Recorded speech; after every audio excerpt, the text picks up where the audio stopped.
Bonsoir à tous, c'est Rav les Koulam. Bezrat Hashem, avant de commencer le cours, j'aimerais le dédicacer pour la réussite et la bracha pour Deborah Bat Simcha ainsi que pour Shira Simcha Bat Deborah.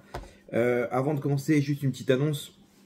Le 4 septembre, Bezrat Hashem, dans à peu près 10 jours, jeudi 4 septembre, on mettra en place le Tikkun Aniftarim, donc la réparation des défunts, instauré par Rabbi Yehuda Ptaya, qui est un grand kabbaliste de la dernière génération.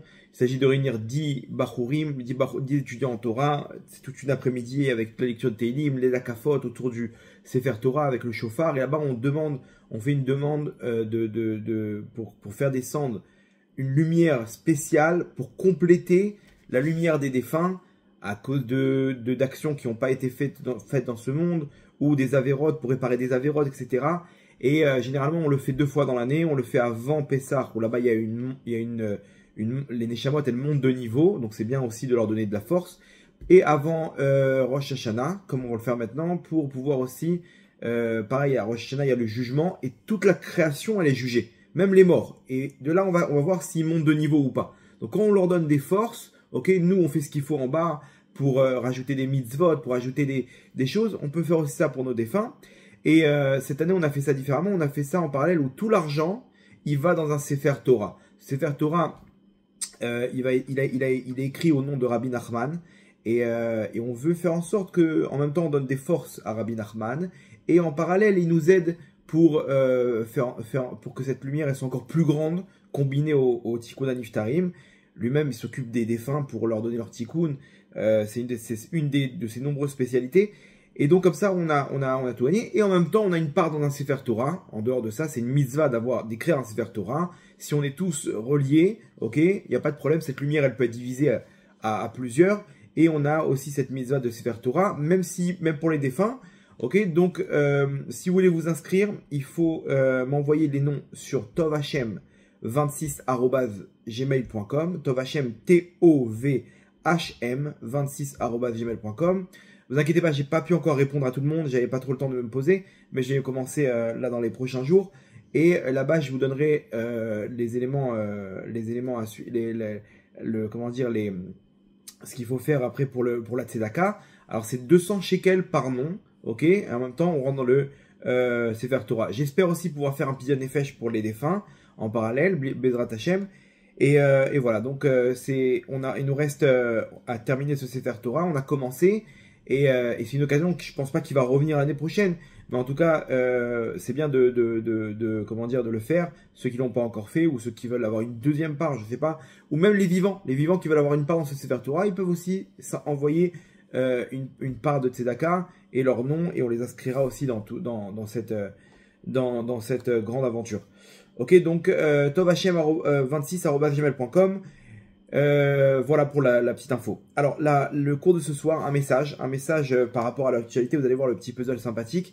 La paracha de la semaine, le mois de Elul. Ok, on vient de sortir de Rosh Chodesh Elul, le mois de Ramim Vaselichot, de la miséricorde et du pardon.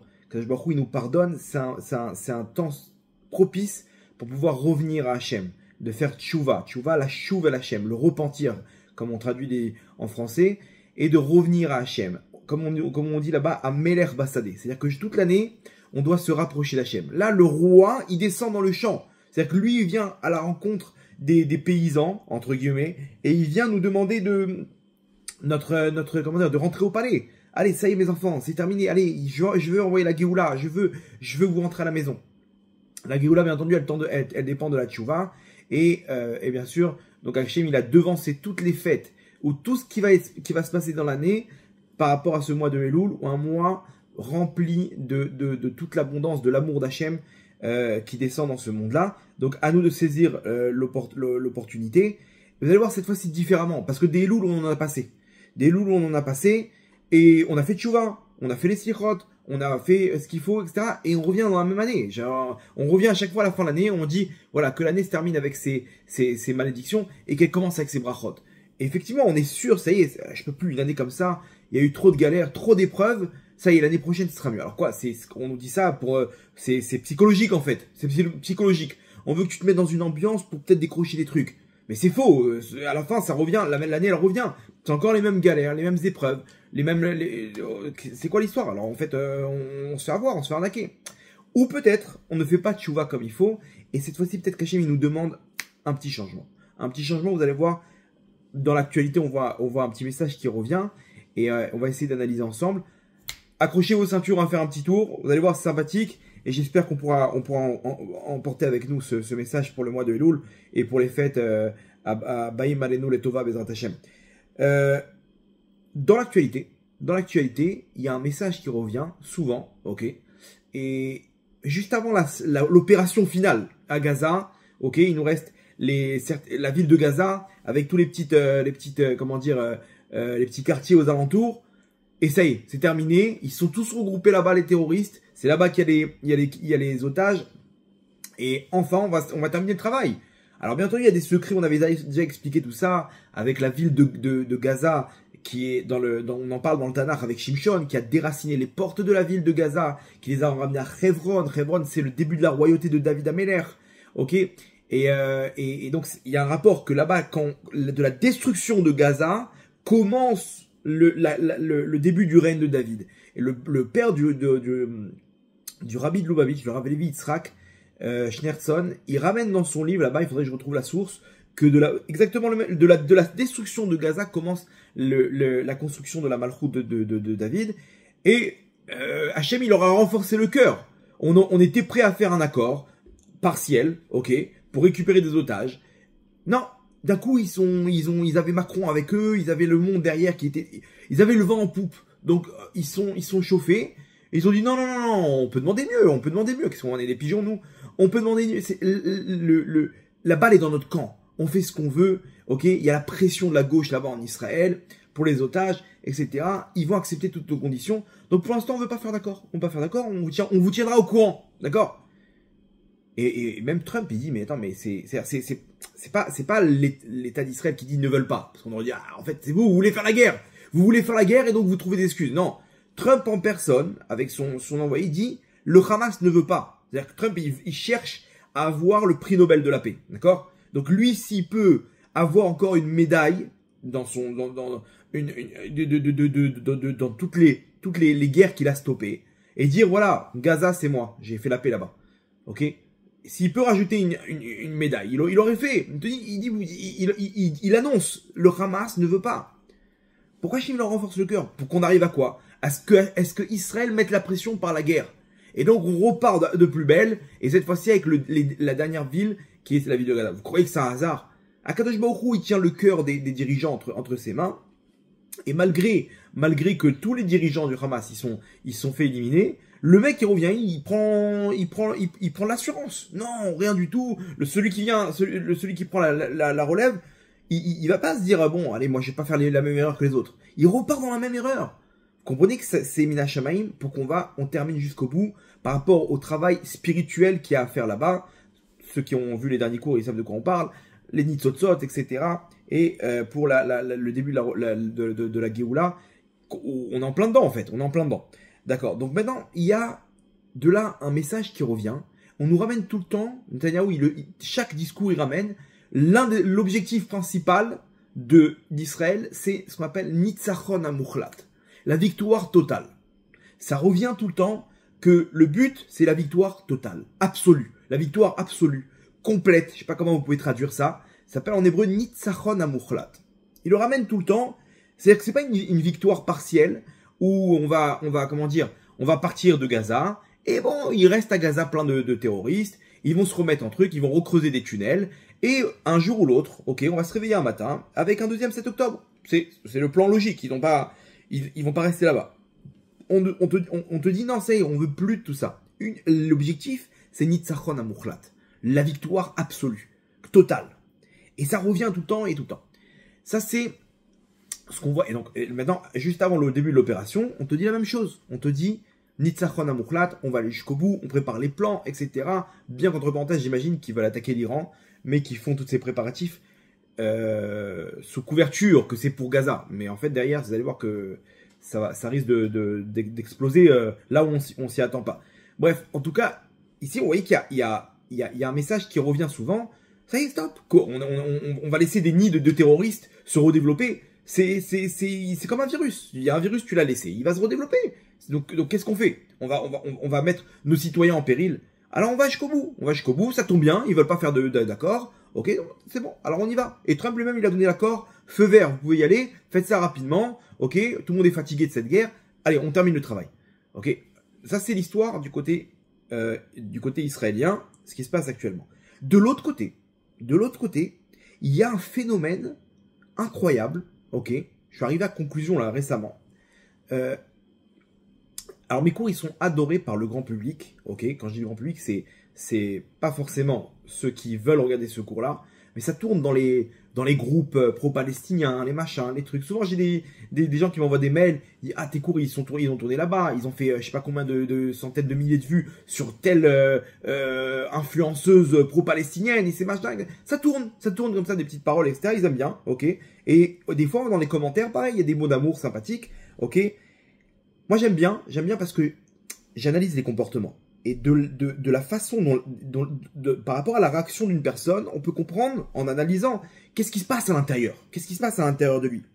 Et il y a un phénomène, ok, qui revient souvent dans les commentaires, c'est que ils ont l'impression que genre ils comprennent pas pourquoi on parle de victoire ou de trucs comme ça.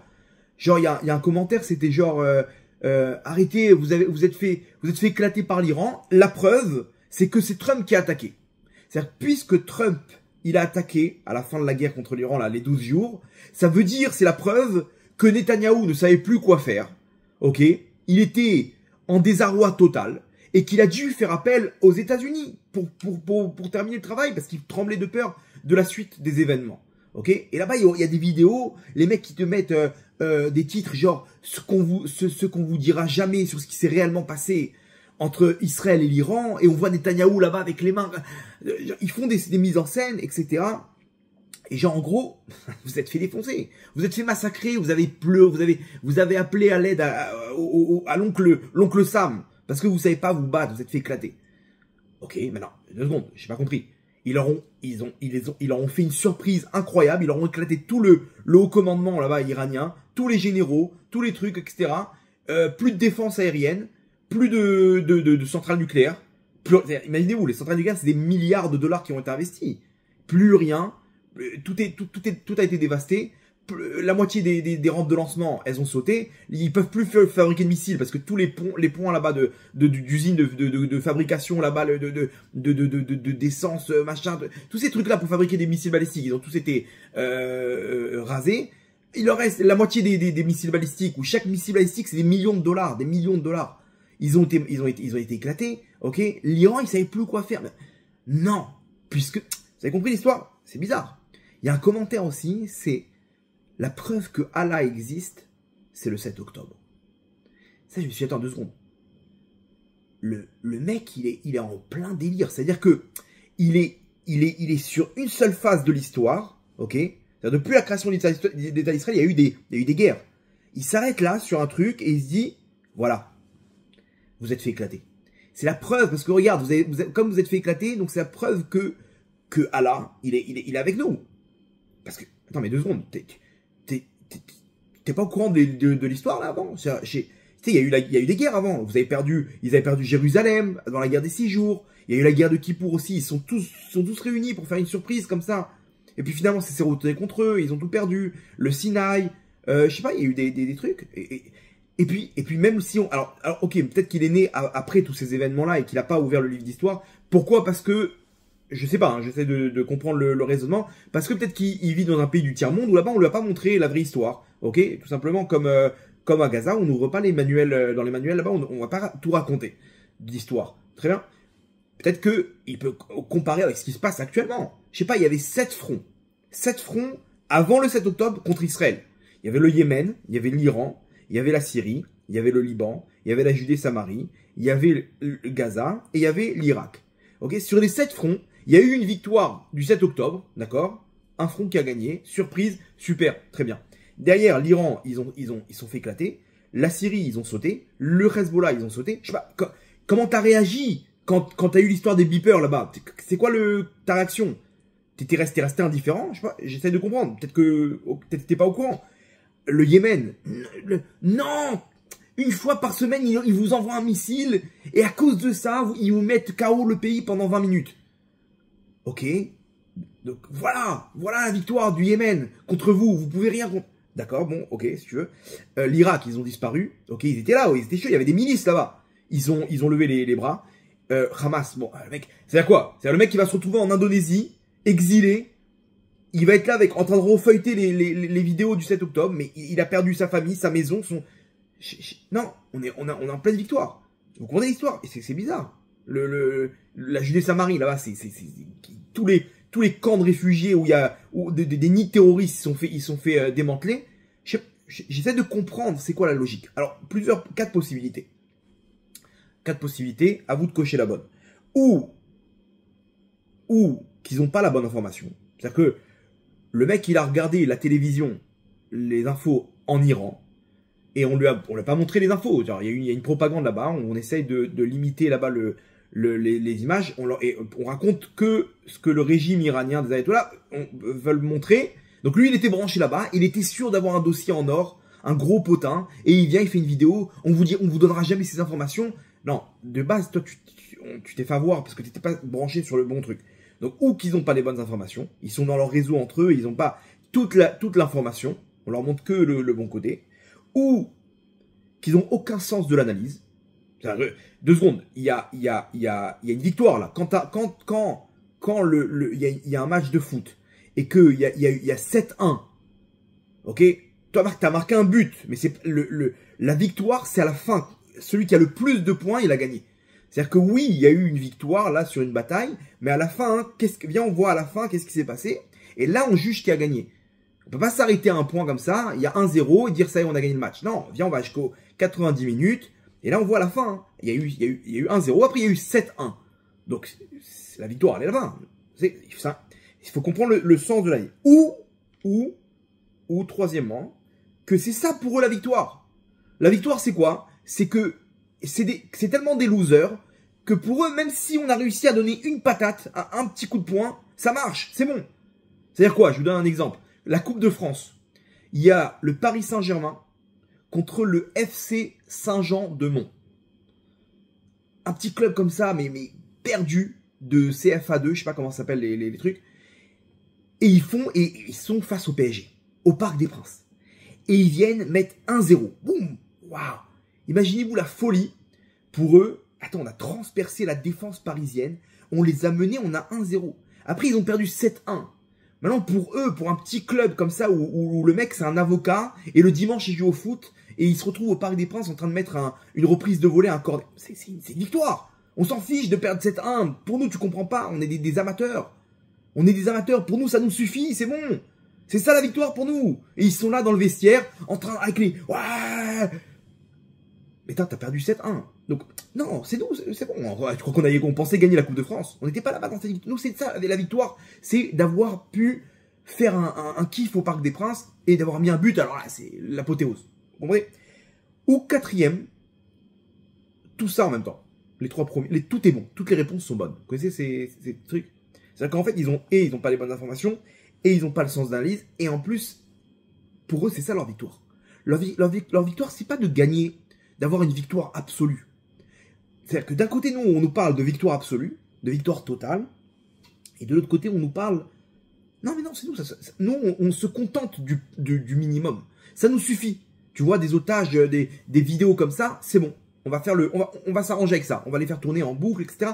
Sur le papier, ça nous est égal. On s'en fiche. On veut embêter. On veut avoir ce rôle de terroriste. Terroriste, c'est quelqu'un qui terrorise. Ok, donc ils ont peur une fois par semaine quand au Yémen ils envoient des missiles. Ça nous suffit. Ça a duré 10 minutes dans la semaine. Ça a terrorisé la population israélienne pendant 10 minutes. C'est bon. C'est ça notre victoire. Vous comprenez? Notre victoire, elle est basée sur le terrorisme. Est-ce qu'on est considéré toujours comme des terroristes? Oui, ils ont peur de nous. On les embête. Ça, c'est les deux idées qui sont opposées actuellement, ok, qui reviennent souvent. Le message, il est clair pour nous. Akadosh Baruch Hu, il nous dit, on arrive à comment dire, au mois des Louls. Et Hachem nous pose la question, il dit, dans quel camp tu te trouves? Est-ce que tu veux finir la guerre? Est-ce que tu veux une victoire totale, une victoire absolue maintenant face à ton Yetzirah? Ou tu veux continuer à dire, non mais c'est bon, ça me suffit. Ça me suffit. Moi, j'ai pris sur moi Shabbat, Kvodarav. Je suis très content. Et je continue ma vie. Pour moi, attends, c'est beau, non? Je regarde mes copains autour de moi. Ils sont tous déglingués. L'autre, il est toujours pas marié. Il a 45 ans. Il fait le tour du monde. L'autre, il est tout comme ça. L'autre, il fait pas Shabbat. Moi, je fais Shabbat. Je me considère comme quelqu'un qui a avancé. Et le Yitzhara, il nous attrape sur le fait que c'est bon. C'est une victoire. Tu vas avoir ta Kabbalah. Tu vas arriver à Rosh Hashanah avec ça, à Kippour, et tu vas avoir une bonne année. Tu vas passer ton année, et on entend tous ces trucs-là. Il faut venir avec une Kabbalah. Tu as pris sur toi quelque chose, sérieux, et comme ça. Il n'y a pas de problème. Prends sur toi quelque chose, mais avec une ambition de gagner une victoire absolue. Cette bataille-là, il ne faut pas que ce soit une seule bataille. C'est bon. On a mis le but, maintenant tout le monde en défense. Non, continue à être un gagnant dans ta tête. Sois un winner. De base, eux, ils sont losers. Ils ont dans leur pensée, c'est de la lose. C'est-à-dire, c'est bon, on a mis un 7 octobre, plus besoin de rien faire. On peut mourir tranquille. C'est bon. On aura le Gan Eden, on aura le paradis, les 70 vierges. Ça y est, c'est ça la victoire pour eux, vous comprenez? Mais des fois, nous, on est là-bas à Botaï. Des fois, on est dans le même plan. On rentre à Elul, et à Akadosh Baruch Hu, il nous dit, est-ce que tu veux faire une tchouva chez les une tchouva complète, pas partielle, où on vient, non, attends 2 secondes, j'ai besoin, peut-être par rapport à ma parnassa, là, c'est vrai que j'ai passé une sale année, il faut que je décroche quelque chose, donc voilà, Kvodarav, moi, vous savez d'où je viens, hein, donc voilà ce que j'ai pris sur moi. La question, elle est comme ça, est-ce que tu veux être un loser dans ta vie, ou tu veux être un gagnant? Est-ce que tu veux réussir ton année? Est-ce que tu veux dire Hachem, je suis avec toi? Ça veut dire quoi? C'est-à-dire que je prends sur moi quelque chose dans la mesure où je veux continuer à évoluer. Je veux pas rester un loser. Je veux pas venir gagner une victoire et après me mettre sur la défensive et après me dire bon, j'attends. Non, ça c'est une vision des choses qui est une vision des choses de loser où tu vas jamais avancer. Pourquoi? Parce que c'est bon. J'ai fait ce qu'il faut. Pour moi, ça y est, c'était tellement grand. Et comme ça, le Yitzhara, il nous arnaque. Il dit waouh, t'as pris sur toi une journée de tsniout. Et Tzadika, mais tu te rends compte dans cette génération, comment c'est grand ce que tu as fait. Et là, elle sent bien, elle dit, ouais, je suis une tzadika. Et là, en plus, Sarah Banit, elle dit, waouh, quel tzadik. Il faut des fois savoir se remettre en question. C'est-à-dire, qu'est-ce que je veux? C'est quoi là? Ça y est, je vais m'arrêter sur des petites ambitions. J'ai pris sur moi un truc. Ça y est, c'est bon, j'ai mis mon but. Allez, maintenant, j'irai au Gan Eden. Pourquoi? Parce que regarde les autres autour de moi. Non, il faut que tu te battes jusqu'au bout. Est-ce que tu veux réussir dans ta vie? Est-ce que tu veux cette victoire absolue? Alors pour ça, il faut une teshuva absolue. Il faut ce qu'on appelle teshuva shelema, complète. Une vraie teshuva shelema, ça veut dire, je pars en tant que winner. Je pars en tant que Hachem, je veux gagner. Je veux réussir. Je veux pas venir me dire, c'est bon, j'ai réussi. Il faut mettre des trucs dans les proportions. Faut remettre les choses dans leurs proportions. Faut arrêter de voir petit, avec des petites ambitions, de dire, ça y est, c'est bon, dans ton travail, quand tu as fait un contrat, tu t'arrêtes pas de travailler. T'as soif, tu veux encore, tu repars. Allez, vas-y, je vais cartonner ce mois-ci. Et tu repars, et tu rappelles, et tu trucs. T'es motivé. Mais non, avec Hachem, c'est bon. Le Yitzhara, il nous calme en nous disant, 2 secondes, ça y est, stop, t'as fait quelque chose de grand. Et on croit qu'on est en pleine victoire. Et la preuve, c'est quoi? C'est qu'on revient l'année d'après. On est toujours dans la même situation. On évolue. Parce qu'attention, Hachem, il aime ses actes. C'est important pour lui. Mais il faut qu'on parte du principe où c'est une première victoire. Et je veux réussir.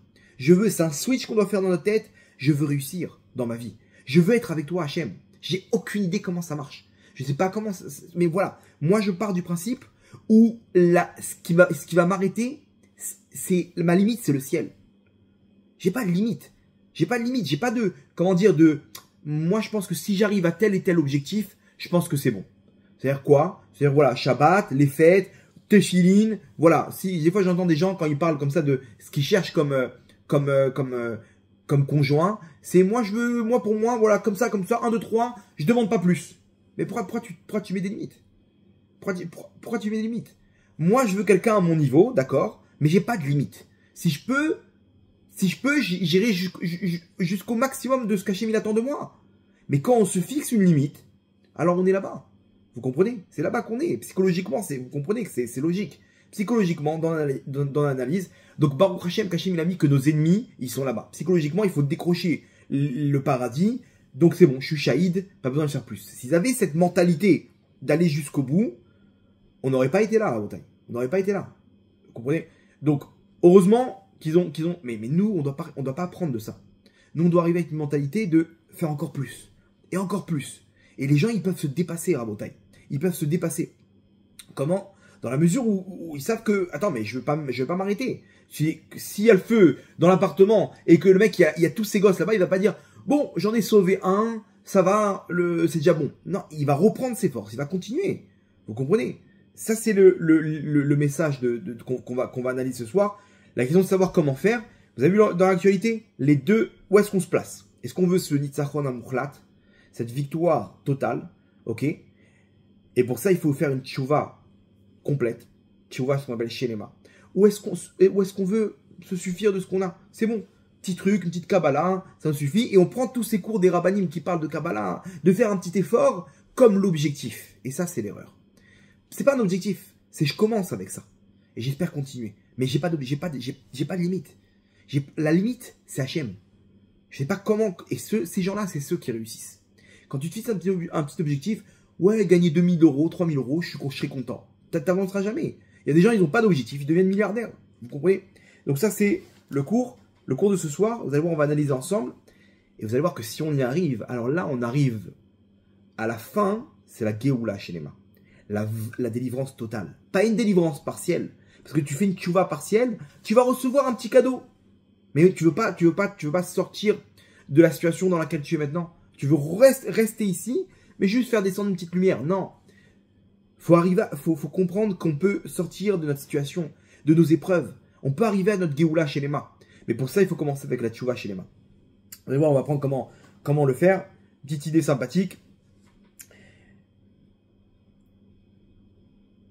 Alors, comment faire? La réponse, Rabotai, Etrog. Vous connaissez le Etrog? Ok, le Etrog, il est Shalem. On doit l'avoir Shalem, c'est-à-dire que c'est l'Ekichat Tama. Selon la Torah, il faut le prendre, il faut qu'il soit complet.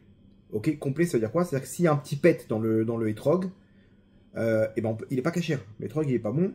S'il y a une tâche, ça dépend dans quel niveau du Etrog, ça dépend quel type de tâche. Il y en a qui ne sont pas appelés des tâches, etc. Il faut qu'il soit Shalem, le Etrog. D'accord. Et c'est avec ça, à Sukkot, qu'on remue donc les 4 espèces. Et le Etrog, il est comme, on le met contre le cœur, avec les 4 autres, et il a l'image du cœur. Le Etrog, c'est le cœur. Le Etrog, il va nous donner la réponse. Pourquoi? Parce que le Etrog, il y a 4 lettres. Aleph, Taf, Resh, Gimel. Ok? Le Etrog, il y a 4 lettres. Et le Etrog lui-même, il est complet. Et lui-même, il correspond aux initiales des 4 choses qu'on a besoin qu'elles soient complètes dans la Torah. La première, c'est la Emouna. Quand on parle de Emouna, on nous dit Emouna Shelema. Quelqu'un qui a la Emouna, on dit non. Anima Amin Bemouna Shelema Bebia Tamashia. J'ai une foi entière, parfaite, que Akash Baruch Hu, il va nous délivrer. C'est ce qu'on nous demande dans la Torah, d'avoir cette Emouna Shelema. Avoir une Emouna complète, pas une Emouna partielle, que oui, mais peut-être, qu'attends. Emouna Shelema. Ça, c'est le Aleph de Etrog. Dans le Taf du Etrog, on a Tchouva. La Tchouva, on nous demande, c'est l'objet du cours de ce soir, qu'elle soit Shlema. Pas partielle, Tchouva Shlema. Arrête, ça y est, arrête de prendre ça et de continuer toutes tes bêtises. Change complètement pour Hachem. Reviens à Hachem complètement. Ne reste pas une part là et divisé en 10 000. Sois là. Mais si t'es dans le mal, alors ok, t'es dans le mal. Mais comprends que t'es dans le mal au moins. Comme ça, un jour, tu vas, oui, être prêt et pouvoir faire tchouva. Mais fais-le complètement. Il y en a jusqu'à aujourd'hui, ils savent même pas qu'ils sont entre les deux. Il est là-bas, il dit ouais, moi je suis avec Hachem, etc. Il continue ses délires. Le mec il est dans la plage séparée, il mange ce qu'il veut. Ah, mais c'est les vacances, Gvod Arabe. Donc t'es encore là-bas, mais prends conscience au moins que ta tchouva elle est pas chez les mains. Je comprends pas, j'ai des épreuves, mais c'est normal. Tu manges ce que tu veux, tu regardes ce que tu veux, tu fais ce que tu veux. T'es pas protégé. Qu'est-ce que tu veux? C'est normal. Une fille, elle est pas de sa noix. Elle dit je comprends pas Gvod Arabe, mais j'ai trop d'épreuves dans ma vie. J'ai trop d'épreuves. Vous pensez que c'est parce que je dois changer mes mezuzot, je dois rajouter un prénom? Il n'y a pas de secret. Ta tchouva, elle est complète. Tu ne dois pas avoir de problème, normalement. La suite, c'est quoi? Le resh de Etrog, c'est Refoua. Refoua, on dit Refoua chez les mains. Kadosh Baruch Hu, il envoie la guérison complète. La Refoua chez les mains. Pas partielle. Refoua chez les mains complète. Et après, on arrive à le gimel de Etrog, c'est Géoula. Géoula, on veut qu'elle soit chez les mains. Géoula, chez les mains, c'est ce qu'on veut, la Géoula complète, la délivrance complète, et pas partielle comme on a eu en Égypte, on est reparti dans une autre galoute, comme on a eu après Non, là maintenant, c'est une Géoula où il n'y a plus d'exil après. Il n'y a plus de galoute. Donc on arrive aux initiales Etrog. Et maintenant, on va analyser. Vous allez voir que c'est pas pour rien que c'est dans cet ordre-là. L'ordre, il est spécial parce que c'est ça ce qu'on veut. On veut d'abord une émouna chez les mains. D'abord, on te demande une chose. Est-ce que tu as une foi parfaite envers Hachem? Ça veut dire quoi? Est-ce que tu es conscient que tout ce qui t'arrive, c'est entre les mains d'Hachem? Hachem, il a décidé, quand il a pris ta neshama, de te descendre sur terre maintenant parce que tu as toutes les conditions qui sont réunies pour pouvoir réussir ta mission sur terre. On a les parents qu'il faut, on a l'entourage qu'il faut, on a le lieu géographique, on a le niveau spirituel que tu auras, etc. Et là, tu pourras réparer exactement ce qu'il faut. Tu vas maintenant, la neshama, elle va dans une salle qui s'appelle Cheder Hatzlamim, choisir exactement à quoi il va ressembler, quelles sont ses caractéristiques, ses qualités, ses défauts, etc. Tout est mis en place pour que la personne elle puisse réussir sa mission sur terre. Et il descend sur terre. Maintenant, le problème, c'est quoi? C'est que des fois, on croit que c'est le fruit du hasard, ou c'est... Non, tout ce qui t'arrive, il faut comprendre que tu es dirigé par Hachem. Tu es dirigé par Hachem, et qu'Hachem, il sait exactement ce qu'il fait. Il n'y a pas d'erreur, et il nous dirige Be'ashgacha pratit, avec une providence divine parfaite. Et ça, il faut qu'on ait cette émouna chez les mains, complète. Une émouna parfaite, que Hachem, il sait exactement ce qu'il fait. Encore mieux, que non seulement il sait exactement ce qu'il fait, mais que tout ça, c'est pour le bien. Tout ça, c'est pas pour eux, parce qu'Hachem, il s'ennuie, il a fait un grand Monopoly, là, sur Terre. Non, c'est pour m'amener à une mission sur Terre précise qui va aller dans le sens de toute l'humanité. Que ce soit sur le plan perso, ou sur le plan de toute l'humanité maintenant. Ta neshama, elle vient comme un maillon de cette chaîne qui est essentielle. On a besoin de toi, on a besoin de ta mission, on a besoin de ta lumière. Vas-y, à toi de jouer, mon tzaddik. Fonce. C'est pour toi, c'est pour l'humanité. Ce que tu fais, ne crois pas qu'il y a une erreur, il y a un truc. Et tout ça, Hachem, il le fait pour le bien de la personne. Et pourquoi Hachem, il le fait pour le bien? Ok? Comment on arrive à cette émouna chez les mains? Avec une chose, Rabotai. Une chose, une pensée. De comprendre que Kadosh Baruch Hu, il m'aime. À partir du moment où je sais que Kadosh Baruch Hu, il m'aime, et qu'il est comme un père envers son fils, ok? Un père, il veut que son fils réussisse, ok? On parle d'un père normal, qui n'est que lui-même n'a pas reçu les foudres de son père, où il s'est fait battre par son père. Ok, on parle d'un père normal. Quand il voit son fils réussir, il est ému. Il est content de ça. Une mère qui voit son fils réussir son diplôme, réussir même dans un sport ou dans un truc, elle est contente. Ok, des parents quand ils veulent voir leurs enfants réussir. Pourquoi? Pour quelle raison? Parce qu'ils les aiment. C'est tout. Il n'y a pas de raison. Parce qu'ils les aiment. Et à Kadosh Baruch Hu. Et alors maintenant, 2 secondes. Tout ça, on voit ça dans la paracha de la semaine. La preuve, elle est dans la paracha de la semaine. Akadosh Baruch Hu, il nous dit, ok, donc on voit dans la paracha de Réé qu'on a vu, Akadosh Baruch Hu, il nous dit comme ça,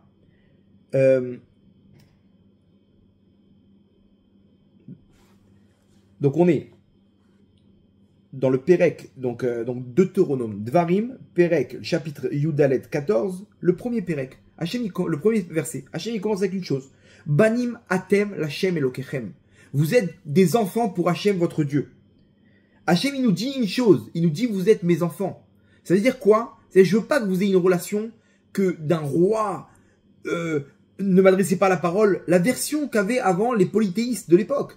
Il y avait Zeus, il y avait Jupiter pour les Romains ou pour les Grecs. Et les dieux ils ne s'intéressent pas aux hommes. Les dieux c'est que si t'es un héros, t'es un général de guerre, t'es quelqu'un qui a fait quelque chose, tu deviens intéressant. Non, c'est quoi? C'est pas un intérêt. Ici, c'est pas que tu vas pouvoir t'apportes quelque chose dans ce monde-là, ok?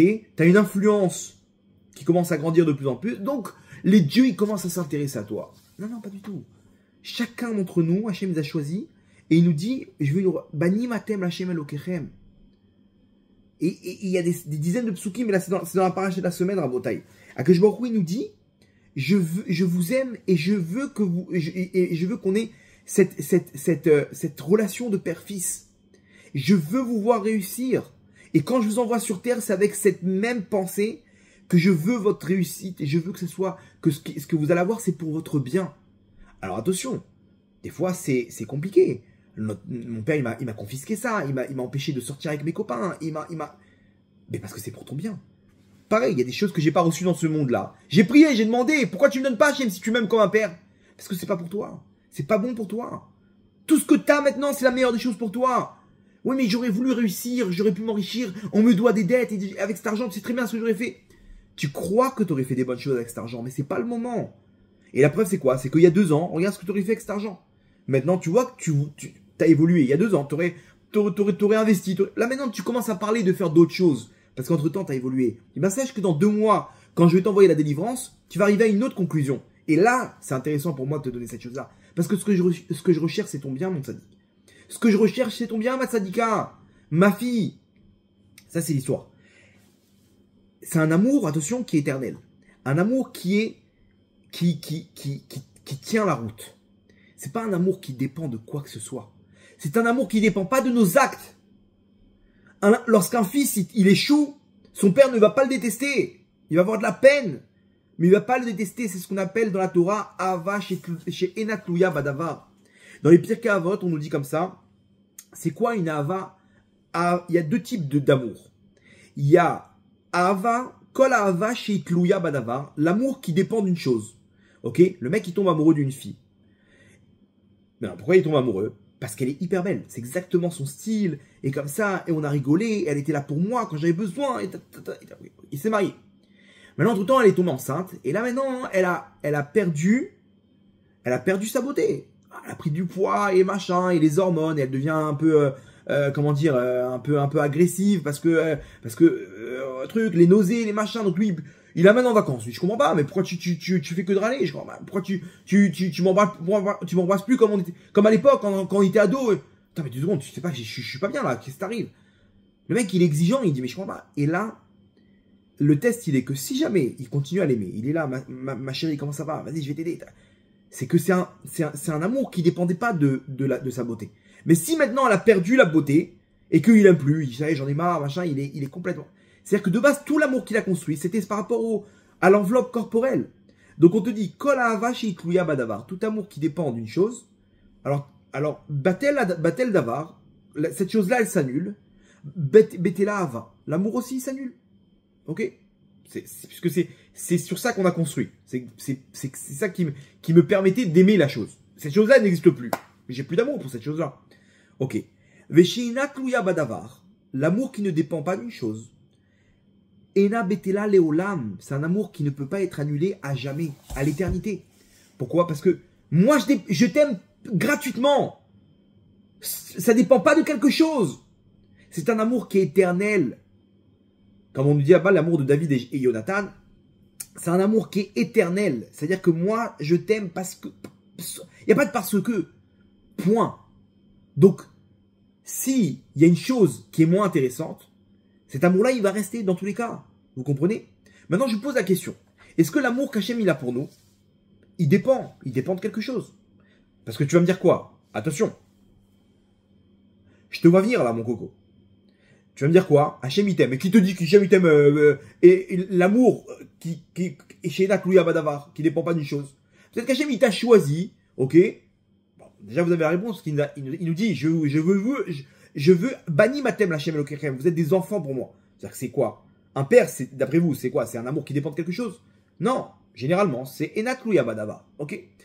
Mais là je vous pose la question. Est-ce que c'est écrit explicitement dans la Torah cette chose-là?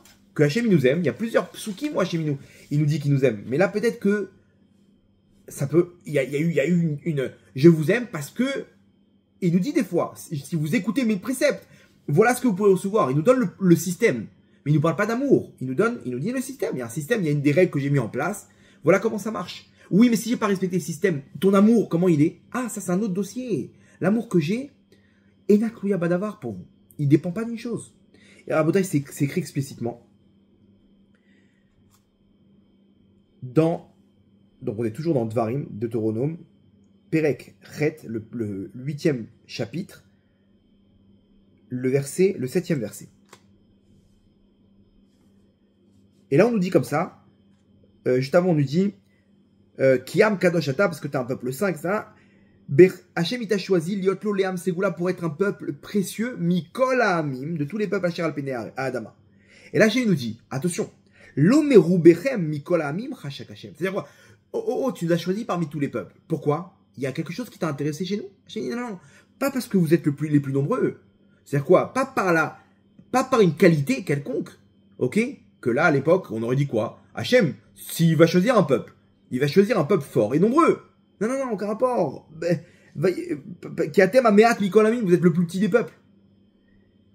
Écoutez bien la réponse. Pourquoi Hachem vous a choisi? Ki me'avat Hachem etrem. Point. Parce qu'Hachem, il vous aime. C'est-à-dire, pas pour une raison, il vous a choisi. La base de toute cette relation, c'est quoi? Pas par une raison pas par un intérêt qu'Hachem il a choisi. J'ai besoin d'ambassadeurs dans ce monde-là. Donc, dans le casting, je vais choisir les plus. Non. Mais qui me'avat etrem. Par amour pour vous. Point. Vous vous rendez compte de la chose là? Par amour pour vous, Hachem il vous a choisi. Et ça, c'est ce qu'Hachem il attend de nous en retour, de l'amour pour lui.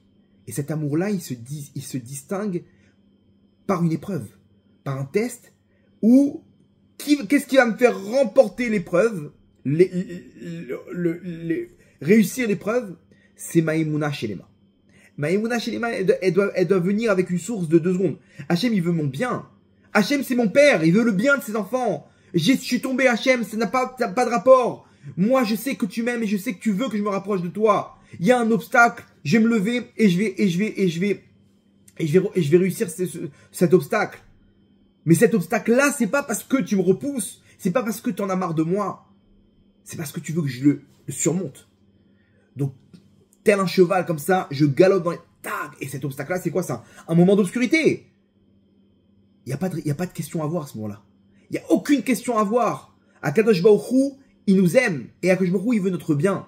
Ah, mais c'est dur, il y a des épreuves. Ok, mais cette épreuve-là, faut qu'on se renforce en Emouna, qu'il n'y a aucune erreur. Et que c'est pour mon bien. Et à ce moment-là, on réussit à surmonter l'obstacle. Pourquoi? Parce que ce qui va découler de la Emouna Shelema, c'est un amour pour Hachem. Je te fais confiance, Hachem. Je te fais confiance dans l'épreuve et dans l'aventure. Et je suis avec toi. Boum. Et tu tapes le truc. Qu'est-ce qui t'a donné les forces? Qu'est-ce qui t'a donné les forces de foncer maintenant? C'est parce que moi aussi je t'aime, Hachem. Moi aussi je t'aime. Moi aussi je veux te rendre l'amour. Cet amour-là, je le ressens dans mon cœur. C'est un reflet. Cet amour-là que t'as, Hachem, il est en potentiel. Jusqu'à que j'arrive à me réveiller pour l'épreuve. Et ça, je le fais par la Emouna. Et la source, c'est l'amour que j'ai pour toi, Hachem. Et là, regardez dans la paracha de cette semaine. Une phrase qui doit faire trembler le monde. Un verset qui doit faire trembler le monde. Je sais pas comment, qu'est-ce qu'on peut répondre à un verset pareil. On nous dit dans la paracha de cette semaine. On est donc toujours dans Devarim, la paracha de Réé, Deutéronome 13, le chapitre 13, Yud Gimel. Le verset Aleph, le premier verset.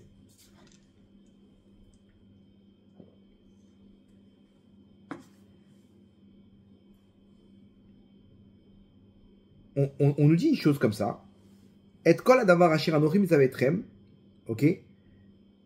Tout ce qu'Hachem t'a enseigné dans la Torah, qui t'a ordonné de le garder. Oto tishmeru, donc vous le gardez. La sot lotosef alav velot tigra memeno. Tu ne pourras rien, tout ce qui t'a enseigné maintenant, tu ne pourras rien rajouter ou diminuer. Ok. Ça veut dire quoi? C'est-à-dire que tout ce qui est écrit dans cette Torah, on ne peut ni ajouter une chose ni diminuer. Ok. Donc je vous pose la question. Le christianisme, c'est le Nouveau Testament. Le Nouveau Testament, c'est-à-dire qu'il est basé sur l'Ancien Testament. Qu'est-ce que tu fais avec ça? Il n'y a plus de Brit Mila, on mange ce qu'on veut, il n'y a plus de Shabbat, il n'y a plus de Tfilin, il n'y a plus rien du tout. Plus de Kippour, il n'y a plus de jeûne, il n'y a plus de Pessah. Tout ça, c'est pas qu'ils ont enlevé un petit peu, ça passe inaperçu, ils ont tout enlevé. Attends, mais qu'est-ce que tu fais avec ça?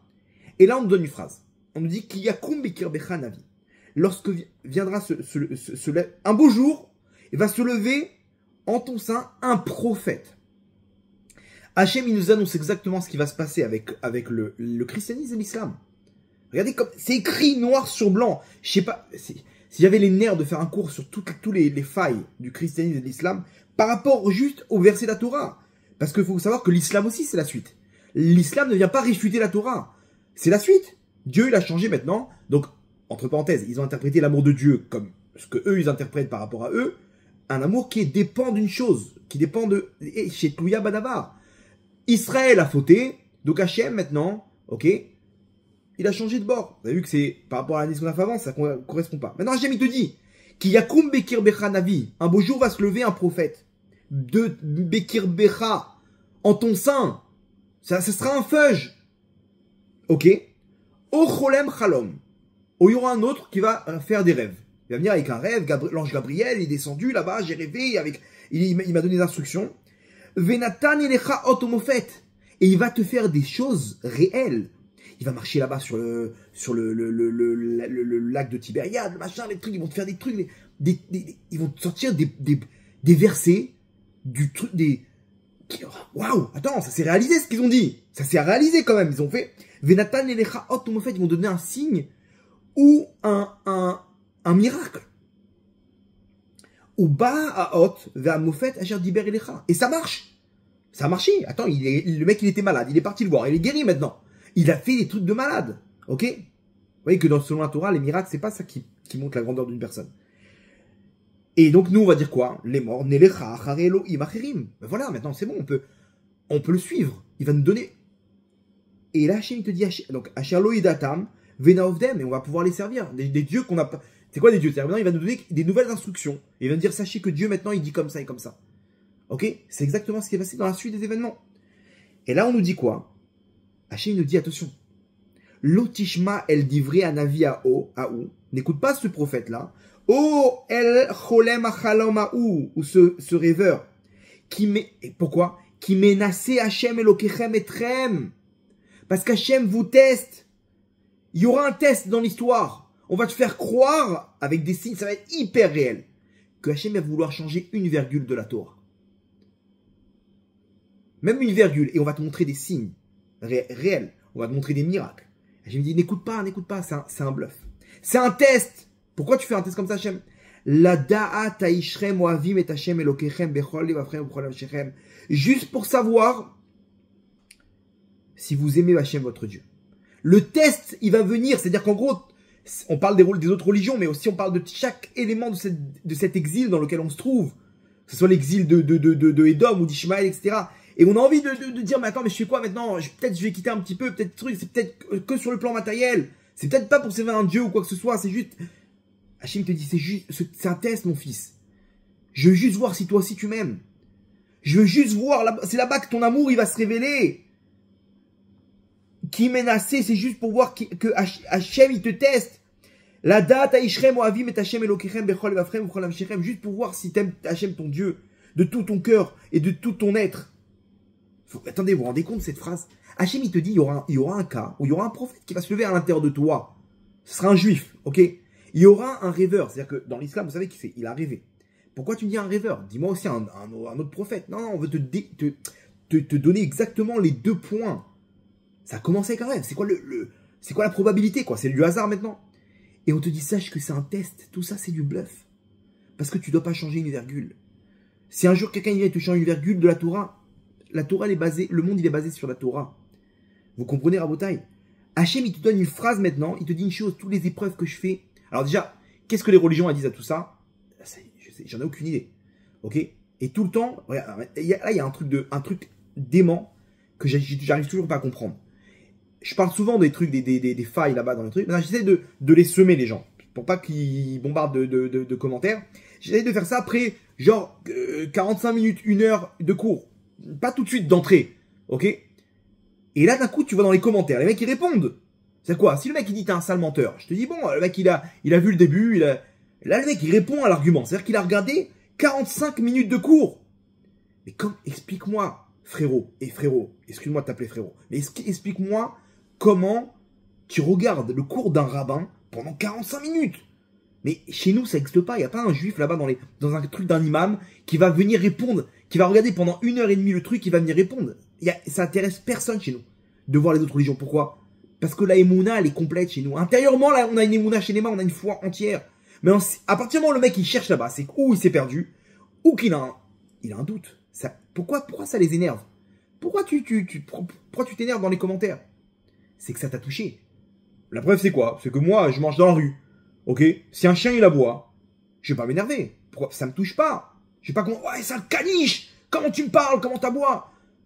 Non, je continue ma route. Si maintenant, moi, je suis en train d'aboyer, ok, les Havdil, et que ça l'énerve, c'est qu'au fond, arrêtez. T'es un sale menteur. Voilà ce que t'es. Pourquoi tu me dis que je suis un sale menteur? Parce qu'au fond, t'es lourd avec tu nous réveilles les trucs là. Vous comprenez? Si jamais je suis un vrai sale menteur, t'as même pas besoin de faire un commentaire. Mais bon, bref, ça c'est pas le sujet. Mais en tout cas, de là il ressort une chose. Akadosh Baruch Hu, il te dit, mon fils, le problème c'est que ta Emouna n'est pas complète. Parce que l'amour que t'as, il est Taloui Badavar. Moi, j'ai pas d'amour qui est Taloui Badavar, qui dépend d'une chose. Toi, mon fils, des fois, tu viens faire tchouva parce que tu attends quelque chose de passer une bonne année. Donc, tu vas faire ce que Mais la preuve, c'est que si je te donne pas ce que tu as besoin, tu vas continuer à m'aimer. Là, il y a un test maintenant. Il y a une épreuve. Cette épreuve-là, c'est que toi, tu as prié pour avoir une chose et tu n'as pas eu cette chose-là. J'ai prié pour cette fille et ça n'a pas marché. Elle s'est mariée avec un autre homme. Si tu es triste, si tu n'es pas bien, c'est que tu n'as pas réussi l'épreuve. L'épreuve, tu l'as pas pris avec la Emouna chez les mains. Parce que normalement, tu dois venir avec de l'amour. L'amour, c'est quoi? C'est qu'Hachem ne veut pas. C'est pas la fille que j'ai besoin pour moi. C'est pas ce qu'il faut. C'est pas cette maison-là, elle est pas pour moi. Ce job, il est pas pour moi. Parce qu'Hachem, il m'aime, il veut mon bien. Et s'il m'a pas donné, c'est que c'est pas pour moi. Donc, j'avance ma vie. Mais si on attend quelque chose, c'est-à-dire que tu es en train de baser toute cette relation sur un amour qui dépend de la crainte, de la peur, de la punition. C'est bien en début. Mais venons, on passe à la tchouva, mais à 20. Viens, on passe à une Emouna chez les mains. Ça, c'est la Emouna chez les mains, Rabotai. De la Emouna chez les mains, c'est pas, on fait parce que, par crainte, on fait par amour pour Hachem. Hachem, je sais que tu veux mon bien, parce que tu m'aimes. Et ben moi aussi, je t'aime. Même si j'ai pas ce qu'il faut, je te fais confiance. Je sais, c'est pas pour moi, je te fais confiance. Ça, c'est Emouna chez les mains, Rabotai. Lorsqu'on arrive à une Emouna chez les mains, alors à ce moment-là, on arrive, donc rappelez-vous dans les trocs. Etrog, Aleph, Emouna chez les mains. Là, on peut arriver à une tchouva chez les mains, à une tchouva complète. Maintenant, enfin, je peux séparer de moi le mal. J'ai fauté, mais je suis pas en train de fuir. Je vais exprimer le mal qu'il y a eu. Vous savez que dans la tchouva, il y a 3 étapes. Il y a dénoncer le vidouille, dénoncer la faute. De venir parler à Hachem et dire Hachem, j'ai fauté, voilà ce que j'ai fait, de raconter à Hachem la faute. Pas rentrer dans les détails de la faute, de dire voilà, j'ai fauté, j'ai fait telle et telle faute. Ça, c'est sur le présent. J'énonce ma faute. Je regrette. Lorsque je regrette, je sépare. Je déracine ça de ma neshama. Je regrette. C'est-à-dire, qu'est-ce que je suis bête. Si c'était à refaire, je l'aurais pas fait. Je serais pas tombé dans le pied Hachem. J'ai ce regret. Ce qui s'appelle la harata. Donc, c'est sur le passé. Et de prendre sur soi de plus recommencer. Ça y est, maintenant, à partir de maintenant, je suis une nouvelle création. Je viens de renaître. Ça y est. Je renais de mes cendres, Hachem. J'ai pris sur moi de revenir vers toi. Là, donc on a fait descendre le mal, on l'a déraciné de notre neshama en regrettant, et on prend sur nous de plus recommencer, on sépare les étincelles qui sont dans ce mal-là du mal. Et donc le mal, il tombe. Il n'a plus d'étincelles, il tombe. Comme ça, on se sépare du mal, Rabotai, avec une tchouva complète, où je dis stop, je regrette mon passé totalement. Mais attention, il faut que ça soit basé sur une émouna chez les mains. Que Hachem, il a voulu que tu passes par là-bas. Arrête de dire non, mais attends, c'est mes parents aussi. Ils m'ont élevé comme ça. C'est pas. Attends, tu sais où j'ai grandi moi. Arrête de chercher un responsable. Parle avec Hachem. Prends une idbo des doutes comme ça d'une demi-heure, 1 heure, et pleure Hachem. Dis Hachem, j'en ai marre d'être une serpillière. Et arrête de chercher un responsable. Arrête de dire ouais, mais attends, mais d'un autre côté Hachem, si tu m'avais pas fait grandir là-bas, j'aurais pas fait tout ça, hein. S'il te plaît. Donc Hachem, j'ai fauté. Point. Parce que tout ça, c'est des Gilgoulim d'avant. Donc, de venir comme un grand, de lever les manches, de faire tchouva chez les mains, Hachem, à partir de maintenant, je suis une nouvelle créature. Je viens de naître, Hachem. Ah, mais peut-être j'ai fauté. Oublie le futur. Peut-être avec ça, tout ça, c'est des questions de Sarah. Et peut-être que le Mashiach, il va arriver maintenant, grâce à ta tchouva. Il n'y a pas, tous les jours, il faut faire tchouva à Botaï. et tous les jours on enlève on sépare le mal de notre neshama, on enlève les étincelles et le mal il tombe. Et encore une couche, et encore une couche, et encore une couche, et à la fin on ne faute plus. C'est comme ça que ça marche la tchouva. C'est pas une fois on a fait tchouva, on revient. Mais dans ta tête, tu as un objectif, c'est de séparer le mal qui est en toi. Qu'est-ce qu'ils nous font les psychologues? Les psychologues, vous savez qu'il y a une règle dans la psychologie, c'est d'en parler, c'est de se séparer de la chose. Quand tu parles de la chose, le psychologue il va venir te demander des détails. Et vous vous rappelez comment vous t'habillez à ce moment-là? Et comme ça, ok, il va prendre des notes. Et toi tu parles. Et il va te montrer, dire, vous voyez, regardez. Donc finalement c'est quoi? Ça c'est vos parents. C'est vos parents qui vous l'ont collé cette étiquette. Oh, ouais, grave. Ah mais tu vois, ça c'est ton grand frère qui arrêtait pas d'être violent avec toi. Et donc la personne elle sépare ça de son effet. Et comme ça elle guérit. Le problème, c'est quoi? C'est que eux, ils vont tout le temps mettre la faute sur les auteurs. Toi, t'as rien fait. Et c'est ok, c'est vrai, c'est ses parents, etc. Mais il faut que ça soit combiné avec la émouna chez les mains. De dire non, Hachem, s'il m'a fait passer par là-bas, c'est non seulement pour me nettoyer et pour que je fasse tchouva. Et je devais revenir au niveau spirituel dans lequel je suis maintenant pour pouvoir faire tchouva. Mais aussi pour me construire. Comme on a vu avec l'épreuve, qui est un test pour la suite. Donc, quand je viens, je parle avec Hachem. Et je détaille ma faute. Et je dis à Hachem, regarde comment je suis fauté, regarde comment j'ai fait comme ça. Je sépare ça de mon effet. Parce que si la règle, c'est d'en parler, c'est de se séparer. Alors quand je fais tchouva, je me sépare de la chose. Vous savez, même sur le plan psychologique, ça marche comme ça. Mais ton psychologue, c'est Akadosh Baruch Hu. Tu te poses avec lui et tu parles. Et tu vides ton cœur. Hachem, c'était dur dans mon enfance. C'était dur. Et vous savez que les parents, ils ont une capacité à coller des étiquettes. Des parents, ils font double faute. Quand ils humilient leur enfant ou ils leur font du mal, ok, donc à l'instant T, ils leur font du mal, mais l'enfant, vous savez que l'enfant, toute personne, elle est, comme ça le Rambam dit, Adam Mushpa Mechevrato. Un homme, il est influencé par sa société dans laquelle il se trouve. Ok, je vais expliquer ça, que c'est par rapport au traumatisme qu'il a eu à sa naissance. L'homme, il veut toujours chercher un endroit où il a accepté. Maintenant, comprenez que même dans le mal, ses parents, pour lui, c'est l'exemple. Quand ses parents lui disent t'as un menteur, comme il est influencé par tout ça, il est convaincu qu'il est menteur et il réagit inconsciemment en tant que menteur. Parce que, de toute façon, moi je suis menteur. Et même il rigole sur lui de ça. Il dit, de toute façon, moi, toujours, quand il y avait un mensonge, ça revenait sur moi. Donc, quand il y a quelqu'un qui va lui dire de près ou de loin, hop, il va le remettre dans cette case là-bas, il va lui recoller l'étiquette. Et lui, inconsciemment, il est convaincu qu'il est là-bas, il va agir comme ça. Et le but, c'est de séparer tout ça, de dire non, tes parents, c'est des déglingués, ok? Eux, ils t'ont traité de menteur parce qu'ils n'avaient aucune valeur de ce que c'est le mensonge. Tu avais juste un peu trop d'imagination. Ok, de temps en temps, tu disais pas ce qu'il fallait, etc. Mais pourquoi trancher que t'es un menteur? Mais toi, t'es pas un menteur. Vous avez vu comment on sépare? Maintenant, pareil. Hachem, il te dit, t'es Am Ségoula, t'es une pierre précieuse, mon fils. Pourquoi je t'aime? Parce que t'es mon fils. Alors, d'accord, il y a de la boue. Il y a de la boue, c'est nos fautes. Mais un juif, il est Am Ségoula. Ce qu'Hachem, il nous dit, Bani Matem, Hachem Lokechem, vous êtes Hachem, pourquoi? Dans le passage qui vient après, qui Am Kadosh, Atal Hachem, t'es un peuple qui est Kadosh, qui est saint. L'Hachem Elokecha, ou Becha, Bachar Hachem, Diotlo, le Am Ségoula. Et Hachem t'a choisi parce que t'es comme pierre précieuse. T'es une entité divine. Alors il y a des fautes. C'est un diamant avec de la boue. Tu montes ça à un bijoutier, il va dire waouh. Attends, c'est quoi cette perle là? C'est une bombe atomique, mais regarde comment. T'es fou quoi. Tu vois pas regarde, il est tout noir, il est tout sale, il sent mauvais. Mais non, mais moi je vois pas la boue, ça, je sais très bien. Un petit peu de trucs comme ça, je le plonge dans le machin et que c'est bon. Je vois pas la boue. Malheureusement, Rabotaï, dans notre passé, on a vu la boue chez nous. Et nous, on a été convaincus et on est tout le temps en train de se voir avec de voir les mauvais points qui rentrent à l'intérieur de nous. Et on n'arrive pas à séparer le mal. On fait une tchouva qui est pas complète. On est des losers. Voilà ce qu'on est. On se contente du minimum. Oh, Tzadika, t'es un diamant. Arrête avec la boue.